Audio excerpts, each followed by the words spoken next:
सोमवार दिनांक 6/1/2025 रोजी रात्री 10:30च्या सुमारास ठाणे शहरातील वालकुम यशस्वी नगर येथील छे भैया पार्क A1 या इमारतीच्या 6व्या मजल्यावर भीषण आग लागली होती। या इमारतीत 20 ते 25 लोक भीषण आगीत अडकले होते। या इमारतीतील लोक आपला जीव वाचवण्यासाठी इमारतीच्या गॅलरीमध्ये व इमारतीच्या पत्र्यावर येऊन थांबले असताना ठाणे वालकुम अग्निशमन दलाचे जवान श्री निलेश वेताल, अग्निशमन केंद्र अधिकारी व मनोज मारुती लोणे, सहाय्यक अग्निशमन केंद्र अधिकारी व टीमने अग्निशमन दलाच्या TTL टर्नटेबल लँडर या उंच शिडीच्या सहाय्याने इमारतीमध्ये अडकलेल्या 20 ते 25 व्यक्तींना आपल्या जीवाची बाजी लावून सुखरूप बाहेर काढण्यात यश आले व त्यांचे प्राण वाचवले व कोणालाही इजा दुखापत न हो देता संपूर्ण आग आटोक्यात आणली। इमारतीमधील रहिवाशांनी अग्निशमन जवानाचे हात जोडून आभार मानले। घटनास्थळी आपत्ती व्यवस्थापन कक्षाचे कर्मचारी, कापूरवाडी पोलीस स्टेशनचे अधिकारी कर्मचारी घटनास्थळी उपस्थित होते।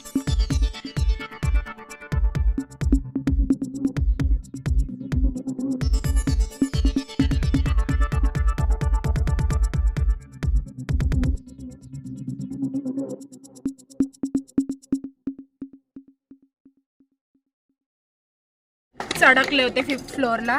माझे हस्बंड पण बाहेर गेलेले, तो मी माझ्यासाठी खूप पॅनिक झालेली। मी काय करायचं, पूर्ण घरात धूर पसरला होता। दरवाजा उघडून बाहेर आले तर पूर्ण धूर होता। मग शेवटी मी बेडरूमच्या बाहेर ते आमचं एक्सटेन्शन केलेलं आहे लोखंडाचं, त्याच्यावर जाऊन उभी राहिले। त्याच्यानंतर विदिन 5 मिनिट्स फायर ब्रिगेडची गाडी आली। लिटरली मला समोरून दिसत होतं गाड्या येत आहे बाबा, इतकं बरं वाटत होतं की बाबा येत आहे कोणीतरी आपल्याला वाचवायला। हां, समोरूनच दिसतं ना ते, कारण कंटिन्युअस गाड्या येत होत्या, ते वरती येत होते लोकांना घ्यायला ते, आणि माझं पूर्ण क्लोज आहे, म्हणजे गॅलरी नाही आहे, तर मी बाहेर कशी पडणार तो पण प्रश्न। ते मला खूप धीर देत होते सर की नाही काही झालं तरी आम्ही तुम्हाला बाहेर काढू। मी कंटिन्युअस अर्धा तास तिथे उभी होते। त्याच्यानंतर दरवाजावर थाप पडली, लिटरली देवासारखे धावून आले त्यांनी मला पूर्ण फ्लोअर हात धरून खाली थँक्यू। मदतीसाठी याचना करत होतो आणि समोर बालकुम फायर स्टेशनच्या गाड्या कधी आमच्याकडे येतील क्षणाक्षण एक वर्षासारखं वाटत होता। आमचा हा अथांग प्रचंड भेदरला होता। सोबत हे आमचे शेजारी होते आणि म्हातारे होते, लहान बच्चे होते या सगळ्या टीममध्ये। आणि सांगायचं म्हणजे आम्ही स्वतः इतकं घाबरलो होतो, पण लेकरांना आधार देत होतो की कोणीतरी येतंय वाचवायला।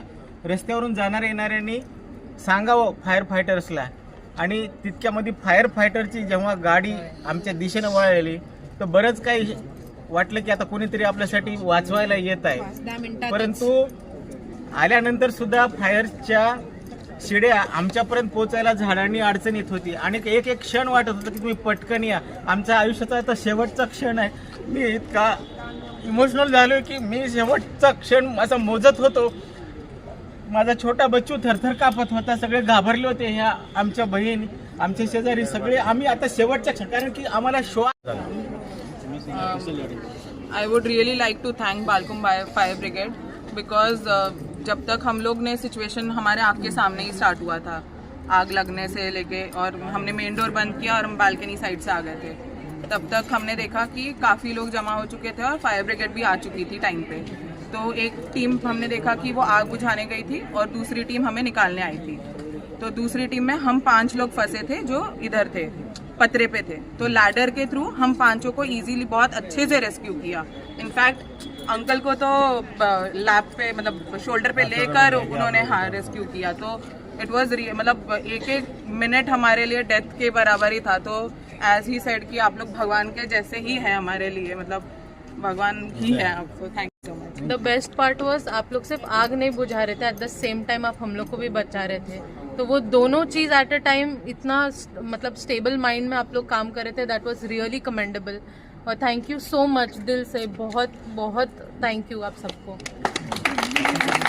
Thank you.